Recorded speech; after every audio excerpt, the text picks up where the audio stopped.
அன்பான சகோதர சகோதரிகளே, இன்று நாம் நோன்பு காலத்தின் 4வது ஞாயிற்றுக்கிழமையை கொண்டாடுகிறோம். இந்த ஞாயிறு மகிழ்ச்சி ஞாயிறு என்றும் அழைக்கப்படுகிறது. ஏனெனில் நம் ரட்சிப்பு நெருங்கி வருகிறது என்பதை இந்த நாள் நினைவூட்டுகிறது. நாம் மனிதர்கள் சில நேரங்களில் பாவத்தில் விழுந்து தேவனிடமிருந்து விலகி போகிறோம். ஆனால் தேவன் எப்போதும் நம்மை திரும்ப வர அழைக்கிறார். அவர் கருணையுள்ள தந்தை போல நம்மை அன்புடன் எதிர்பார்த்து காத்திருக்கிறார்.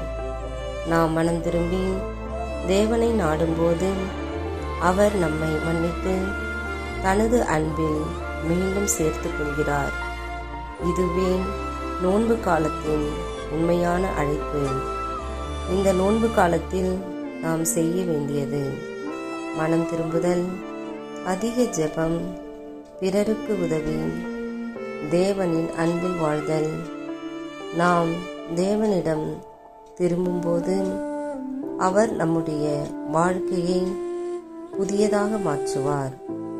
அன்பானவர்களே, இந்த 4வது நோன்பு ஞாயிறு நமக்கு ஒரு நம்பிக்கை செய்தி கூறுகிறது. தேவன் நம்மை எப்போதும் அன்புடன் ஏற்றுக்கொள்கிறார். நாம் மனம் திரும்பி அவரிடம் திரும்பினால் அவர் நம்மை ஆசீர்வதிப்பார்.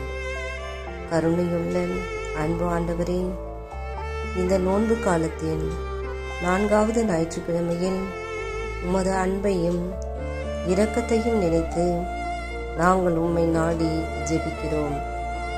எங்கள் பாவங்களை மன்னித்து உம்மை உண்மையுடன் பின்பற்றும் மனதை எங்களுக்கு அருள் கூர்வீராக.